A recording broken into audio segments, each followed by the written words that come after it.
The following program contains language, images, and/or subject matter that may be objectionable to some viewers. Viewer discretion is advised. Direct from Albany, New York, it's time for the New Media Zone. With your hosts, Ed and Dave.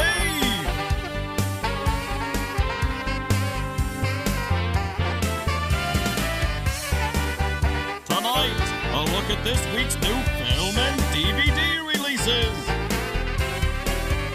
And a chance to win free movie tickets with the poster pair's name.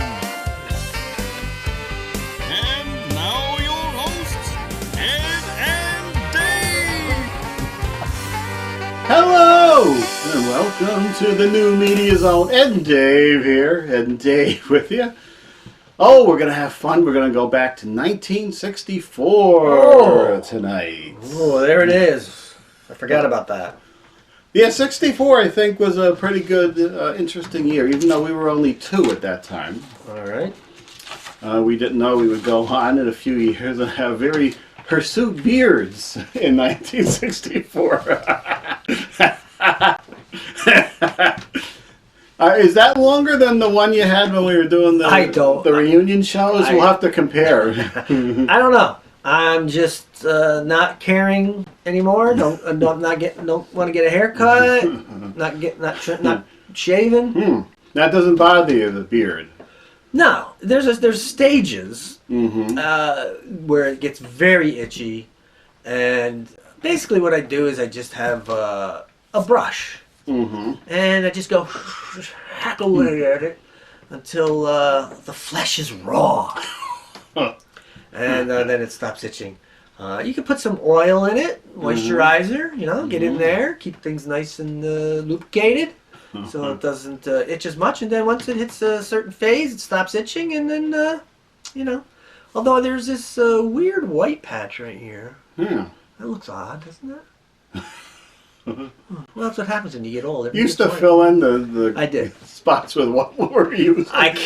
Mascara. Mascara. Coming in. But you can't do it anymore. Look at that. It's all white. And white here. Yeah, you get the white over here. I can't. I'd run out. So, again, Ed, like I said to you before, who do I have to impress? No. Yeah. Who cares? Looks good on camera there. Does it? I don't know. I don't care. I'm old. Don't care. Let it go. Let it go. 64. We're going to look at the top films first. Top film. Are we getting right into that? Yeah. All right, let's do it. How apropos that we mentioned this film. Number 10, A Hard Day's Night from the Beatles. Because they're Hulu, that's right. Hulu has their series Get Back, or their documentary. Disney, I think. Disney. Okay, you're right. Hulu, I think, had another one with Paul McCartney. But, Hard Day's Night. Is that the first movie? Must be, It is their first movie. They subsequently did Help, I believe. I think they did a Magical Mystery Tour, Yellow Submarine.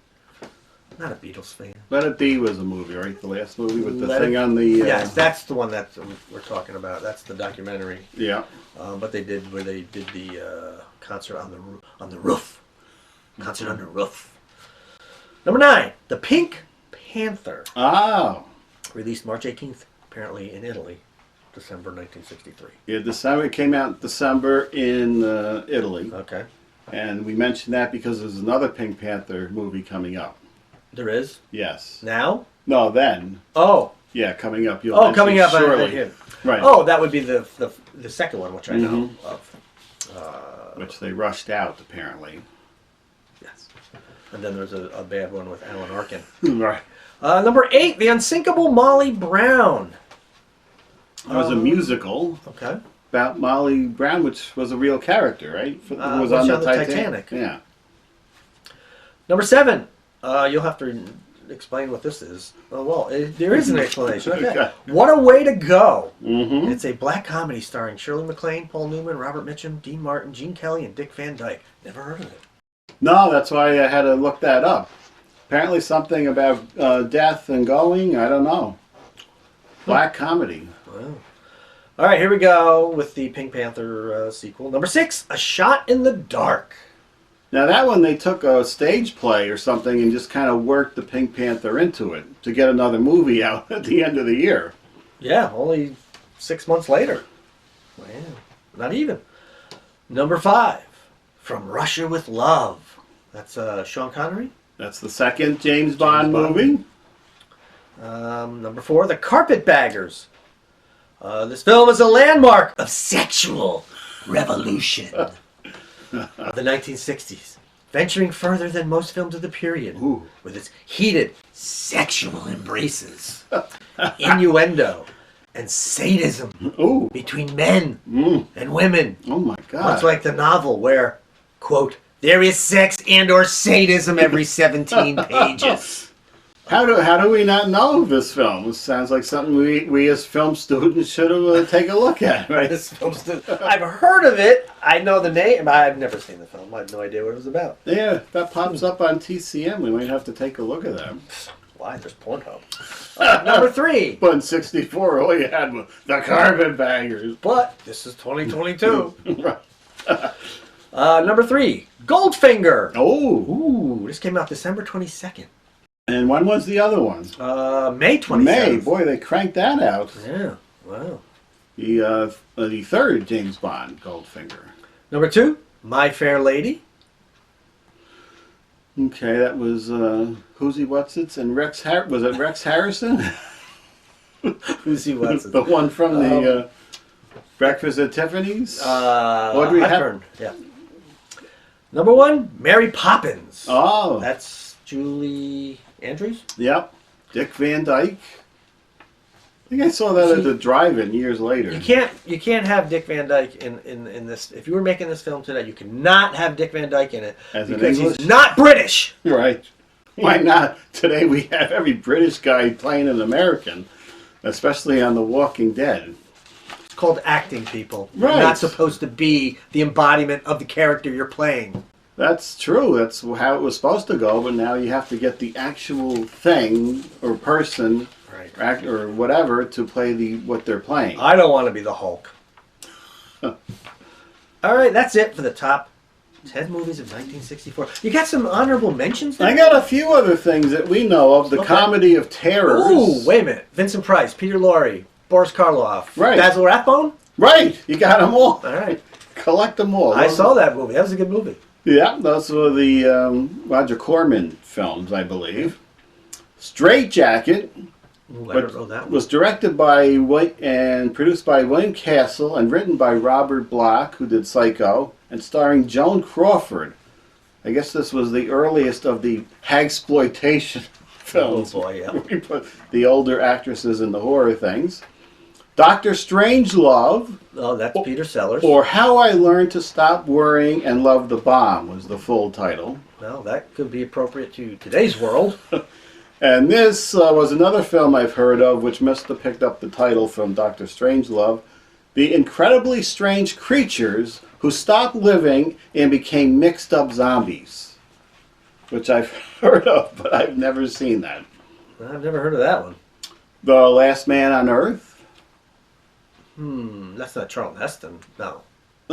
You're close. Wow. This was the first version of that story, the Omega Man. Right. This was Vincent Price. Oh, okay. And there's a plague. It's interesting. There's a section in the middle where they show what happened with the plague, and it's very similar to what's going on now. Oh, boy. The Horror of Party Beach was one of those 60s party movies with monsters that came out of the water. And Marnie. That's not Tippi Hedren, is it? Yes, a Hitchcock movie, which I've never seen. Should take a look at that. And another hagsploitation, Hush Hush, Sweet Charlotte. Betty Davis. Yes. Okay. Those are some other 64 films. Now we've got some songs. Let's see if we remember these songs. We were only 2 at the time, but they carried on for a while. Yeah, they don't just play them for that year. No. Number 10, Where Did Our Love Go? By the Supremes. Okay, that's a classic. We should remember. That was a song I would be singing a lot over the course of my life. Number 9, I just put that together there. Number 9, Last Kiss. J. Frank Wilson and the Cavaliers. I don't know that one. Where, oh, where did my baby go? Oh, that's the refrain? That's the beginning of the song. That's one of those ones where there's a car crash and the girlfriend dies. Oh, where did my baby go? Well, that's a lovely song. Yeah. Number 8, from Gail Garnett. We'll sing in the sunshine. That's all that I know. We'll laugh in the rain? I don't know. Number 7, My Guy by Mary Wells. Okay, we know that one. Yep. Nothing you can do. These turn up in movies, current movies, older movies. All right. Number 6, Everybody loves somebody sometime. From the warbling voice of Dean Martin. His signature song. The signature song. I saw the roasts popped up. Yeah. On Amazon or somewhere, and I watched one. I remember he wanted to do the roast because it was easier for him to read off the prompter. Did no rehearsal. He could barely do that in the one I was watching. A lot of drinking going on during those roasts. It was the Dean Martin show, the variety show, from like 1967 until mid to late 70s. Then he decided, I don't want to come in. I don't want to do rehearsal. I just want something easy.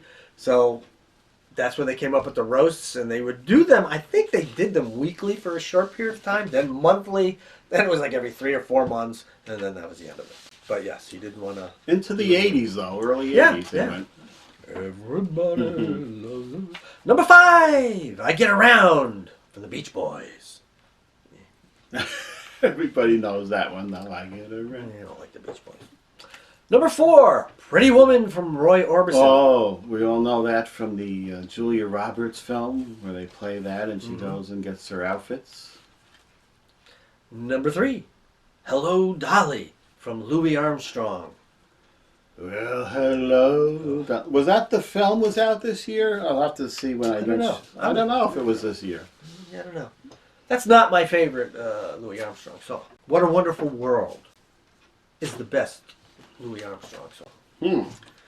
Number 2, from the Beatles, She Loves You.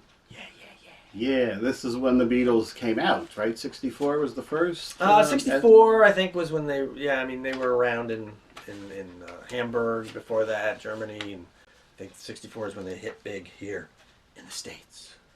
And number 1, I Want to Hold Your Hand, also by the Beatles. Yeah, they're in the top there. I was surprised some later Beatles songs came out a little higher on the list, further back. Okay. That's all the... That's it for the songs, Ed. Okay, what do you got? I'm going to jump around and pick out songs. These are all from the Beatles that were out that year. Oh, no. A Hard Day's Night. Yeah. Love Me Do. Yeah. Please Please Me. Uh-huh. Twist and Shout. Can't Buy Me Love. Do You Want to Know a Secret? That's a good one. I Saw Her Standing There. All from the Beatles. This wasn't one album, right? Didn't they knock out a couple albums? Think back in those days, you were doing a couple albums a year. Even like Dean Martin, Frank Sinatra putting out 2-3 albums a year. Monkees put out a couple albums a year. I mean, the Monkees are only together like 5 years. I think they have like 7, 8, 9 albums. 2 of them came out within months of each other. But yeah, they were doing that. Nowadays, you go 4 or 5 years between albums. But yeah, I don't know what albums they're from. My brother would know that. He'd know all what albums they came off of. Should we call them up right now? No. We might, depending on the clock. Could be Meet the Beatles, followed by maybe Rubber Soul. There had to be at least 2 that were out that year. Yeah, I don't know what they are now, but proceed. Doo-Wah Diddy Diddy from Manfred Mann. Manfred Mann's Earth Band?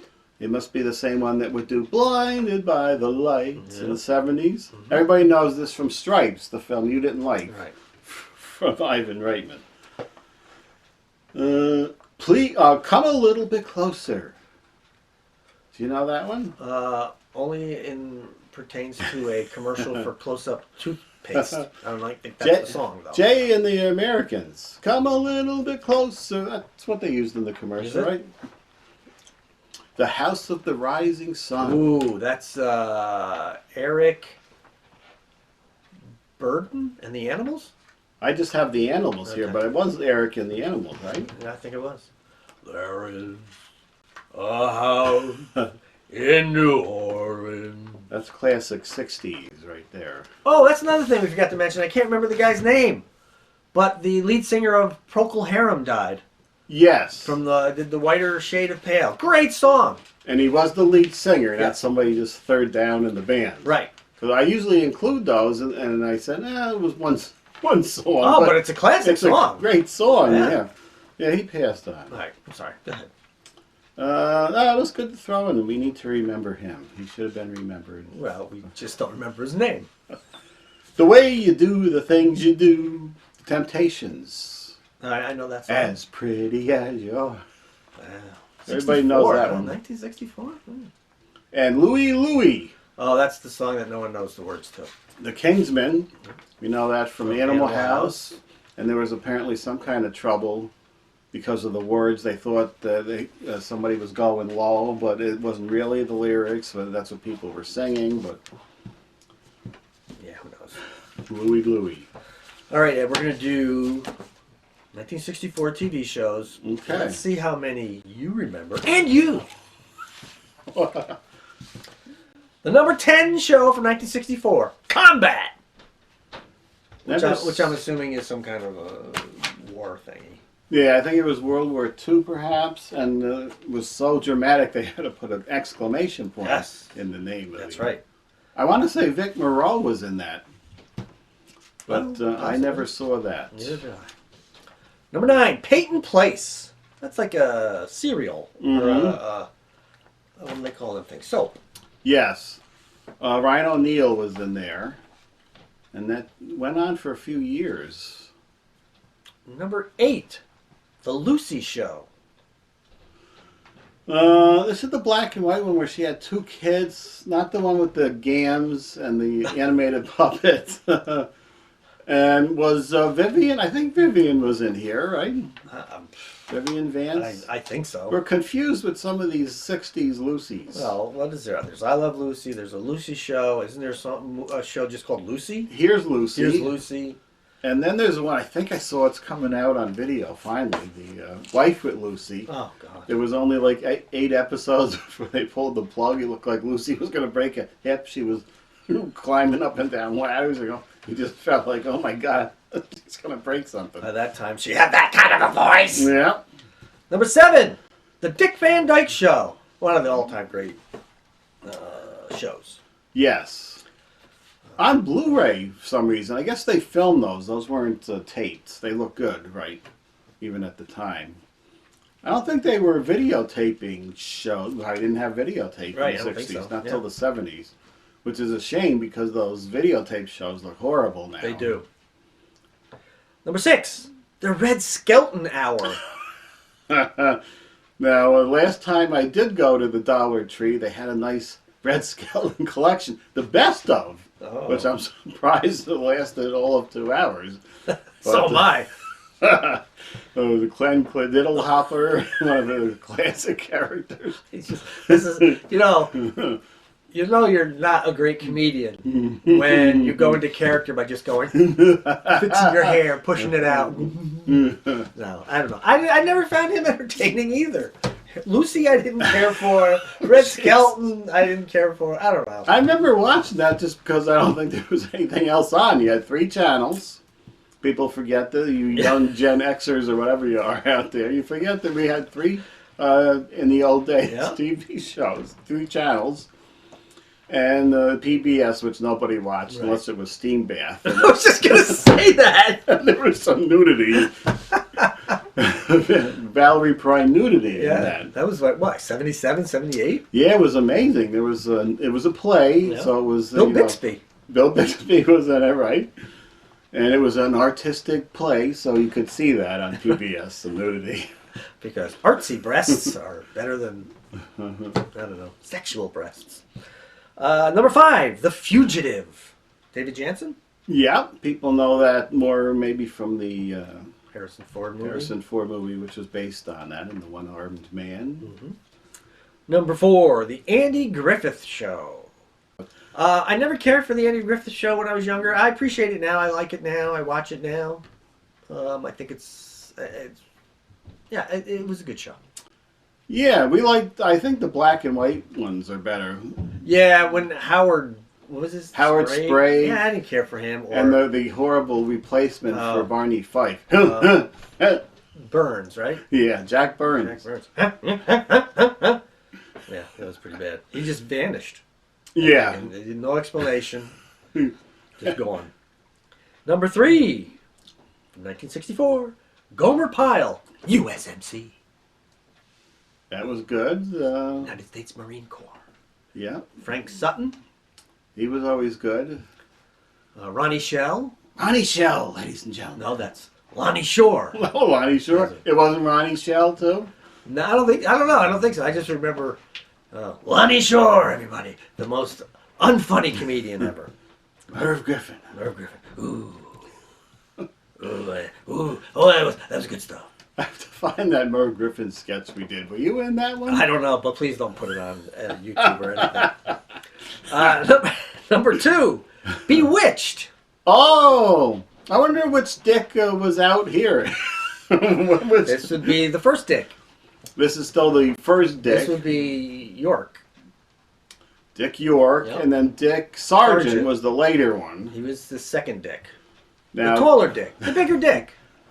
He was from 1960. Because this went on for what? How many years? 5 years? into the early 70s. Was it? Did it make it to 1970? Yes. So I think Dick Sargent came in around 67, 68. Yeah.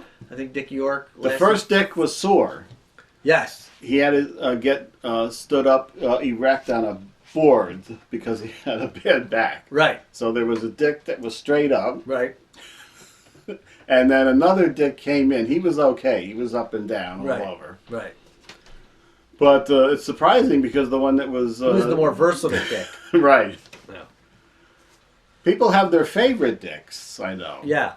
Yeah. Dick York is my favorite. Darren. You know who was a Dick? I just learned. Chevy Chase? There was another. There was another Dick, a smaller Dick. Oh. It was a Halloween episode where the Dick reverted back to his childhood, and it was little Bill Mumey. Bill Mumey. He was a Dick. He was a Dick. Right. He played. He played the young Darren. Okay. So there's 3 Dicks. There's at least 3 Dicks. I think Dick changed into other things throughout the years. Well, There's probably other Dicks too. Yeah. The show they thought they were going to fool people then and switch Dicks right in the middle of the series. Yeah. They're going to take one Dick out and put another Dick in. Right. And they thought people wouldn't notice. You always notice when a new Dick is put in. Right. Always. That's correct. I mean, totally different Dicks. Right. Oh, unbelievable. Does that shtick ever get old? Yeah.